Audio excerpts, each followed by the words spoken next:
Hiç sözümüz et. Barakana in. Mi proxu. Sıra başkaca. Yatı boy. Mami ibadet amuzkan. Artık. Ha bir var ya bir belə söydünüz. Aya. Aya papanı yan koy aya. Kızlar görene kan koy. Ya şekerin tutar ya. Aya biz borçarıyıq qorxma. Şəkil var, Atları götür çox yanıtma. Şekerin Yavaşlar bana pul verdiler. Ya sen de danış pul verdiler. Ay datu. Kamar topak kaki martos. Raka. Kara boğma sen de alışsana sen de alış. İnterview götürürük. şekerin orada. Dəqiqə. Attan sana pul verecekler ulan. Danışma da bekliyor. Ay bir iki də siz deyin. Ne diyeyim? Nə bilim, nə istəyirsiniz? Ne yüreğine gel geçeceğiz o pul verecekler. Canınız sağ olsun. Hemeşe xeyirşe kulluk elini. Sebetlik. Bilmir sana ne? Axa, siz başlayın mənə. Hemeşe xeyirşe. Kala kaldırırlar. Sama atıştı bak. O baka tuturdu. Bezarları verdi bırakma sana. Sonra kendisi. O baka geldi tabanlar kaçtı ben senin önüne. Bakın gire. O balıq satana biraz söysəniz. Ay balık satan. Sana gelmişim sikini sallama kabağımda. Siktir burada köpeği olur. Kökün kesmişsin. Ne yapmışsın parlarımı gözlü kamaştırma. Ay kıl yanlış çağrıları çağırdır. Çağrıların saç şeyini keseceğim. Kan keseceğim. Şuna bile kat. Yes kes konin. Yes hayırlı kimmet alın. Yes ki bakın. Müslümanca. Datoya söyün, datoya. Tato. Rokar genesi balı. Attaldan kabari.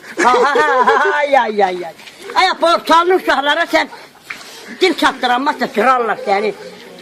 Ben onların erkek mamalarıyım. Ama portaldan biri uşağın başına bir şey tut. Ben o balık satan nedir? O çürükü tutup sikeceğim. Kimi? Çürük. Şurik kimdir? Çürük onun adıdır. Nə verəcəksən? Sikeceğim sizin xaçlarınız çürük. Niyə? Niye sizi dövür? Nətər? Nə ilə? Datoya biraz söyün. Öyle koydum sonra. Nə ilə qoydum? Yumrukla. Ha. Sonra o götürsen beri. Ağzına sokam diye.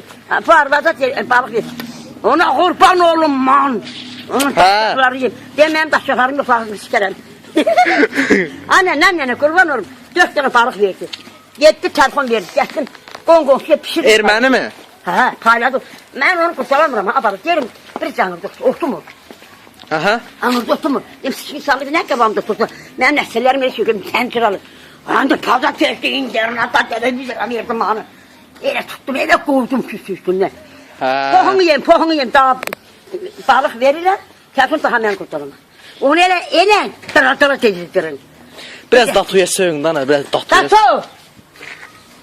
Datoya söyün da. Sikim senin arvatını. Biraz gene. Tato o da mutlaka. Hə. Ben deniz çocuktu. Yo, datodur. Xeyransa var idi, xeyransa. Qaraşı döydü, şapkasını göstərdi. Gene balamından onu alarsan göstərim, şapkayı gətirməlini bil. Komru. Bir verdirsin İslam'ı fadimlərini çöktüm. İndi o 8 meşhur öydə durur, mən yazıq, nə qalın? Kölə pulu siz verirsiniz, sizə qovan olur. Yo, gedəsik biz. Kölə pulu siz verirsiniz. İnterview götürək gedərik. Gəl desin, uçka çatayım sənin yanında, sənin ananı sikəm dedim, sən kimsə Datoya bir... Hamınıza qurban olun, sağolmazsan görək.